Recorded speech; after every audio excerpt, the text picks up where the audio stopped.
Hi, I'm Simone. I'm the founder of Contigo Child and Family and the creator of the New Beginnings Core Needs Framework.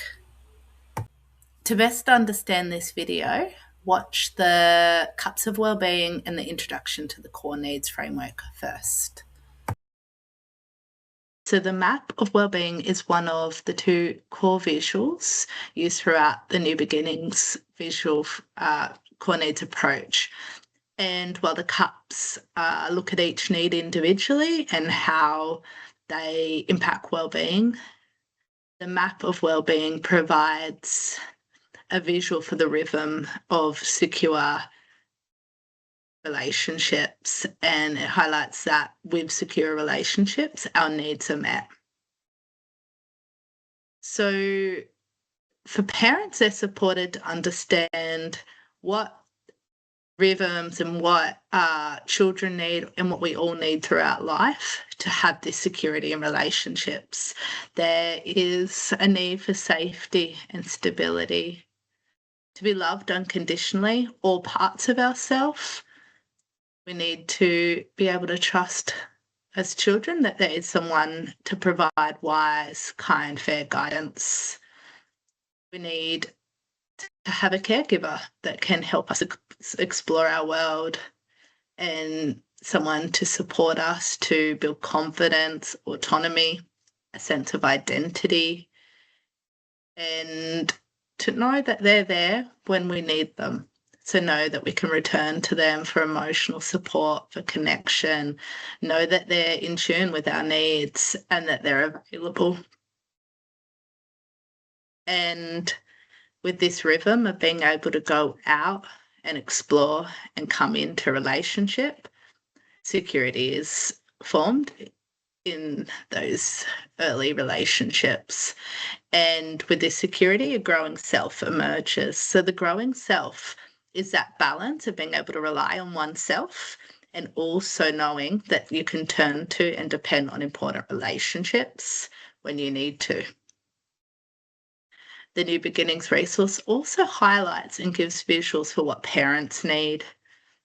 So it highlights that parents also need safe, stable ground. As we move into adulthood, we become more able to meet some of our own needs. We're less dependent on others. So as part of coming into adulthood, there needs to be this rhythm of I can trust myself. I can manage many things independently, and I can have my own sense of self, and I can turn to others. So for parents, part of this is that massive transition of matrescence or putrescence and finding a new identity, relationship shift. There's all these new skills and also a change in how maybe they built up that confidence before parenthood.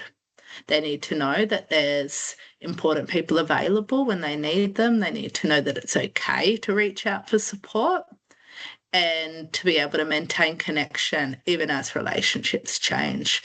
And again, with this rhythm of being able to go out and have a separate self and build confidence and come into relationship, that growing self, that confidence and balance in parenting can emerge. Of course, this is difficult for many parents who haven't had that security in the Map of Wellbeing growing up. And a big part of the New Beginnings Core Needs Framework is to help parents understand why coming into parenthood can be so challenging, especially if they had a different type of map handed down to them. So Sophie's story is intertwined in the New Beginnings resources. She has a 4-month-old baby, Lila, and she's a doctor. She has always had a lot of pride in her success and achievements and has had a lot of her identity centered around caring for others. She'd really looked forward to parenthood and had these images of the parent she would be and what parenthood would be like. And like many parents, it was not what she anticipated. It was much more challenging. And as she came into contact with her daughter's dependence and her own, she found that really hard to cope with, and yet she had always got through life by hiding her emotions. So she continued to mask until she couldn't anymore. And that's how she found herself at 4 months postpartum in therapy, which for Sophie was probably the worst nightmare she could have imagined for her early parenthood. To really understand, for Sophie to really understand her story, we need to go back in time, back further before Lila was born. Even before Sophie was born, we need to go back and look at how Sophie's map of what she has brought into parenthood emerged. So for Sophie, many generations ago, her great-great-grandmother was left to raise 5 children on her own as her husband went off to war. And what they needed to cope in this environment was to be independent, to be able to work hard, to hide vulnerability and get on with it. And this is what Sophie's great-great-grandmother taught her children. And what had probably once been this secure map shifted, and the map had a different way of navigating relationships in the world. It was a map where vulnerability wasn't safe, and there needed to be a focus on working hard and being independent and autonomous and being able to, get on your own, because that's what was needed then. This map became the Smith family map that would be handed down, where the unwritten rules were to be independent, to hide your tears, and to work hard. So this was the map handed down to Sophie, and the one that she brought into parenthood as she began to navigate parenting Lila. So she didn't understand that why Lila got so upset, she felt so helpless, why she felt this urge to pull away. And so with the support of the therapist, she began to understand the concept of the internal alarm system.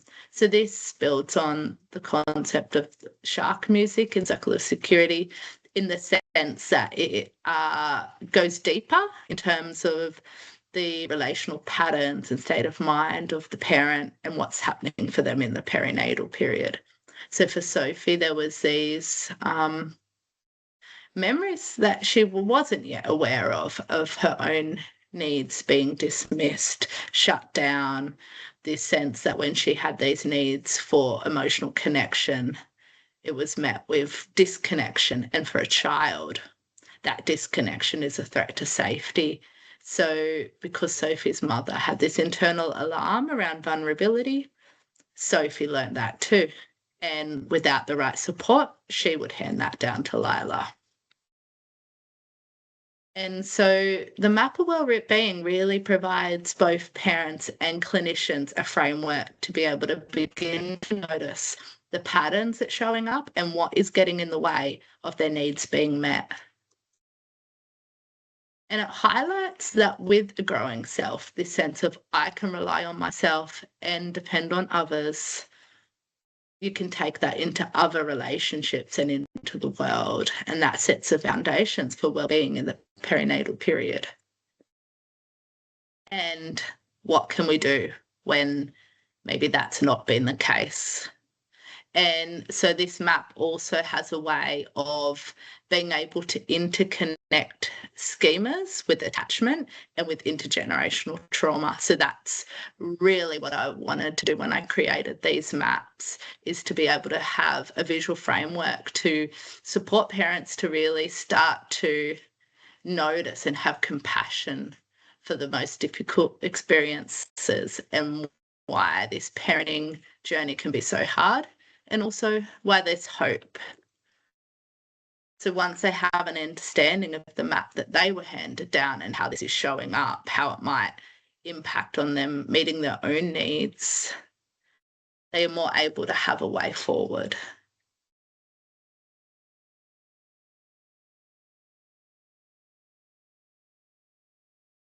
So if you're interested in knowing more about this, if you're a clinician and you're interested in having training or accessing any of the New Beginnings resources, check out this QR code or go to Contigo Child and Family unmet.com.au, and you will find some pathways there to access information.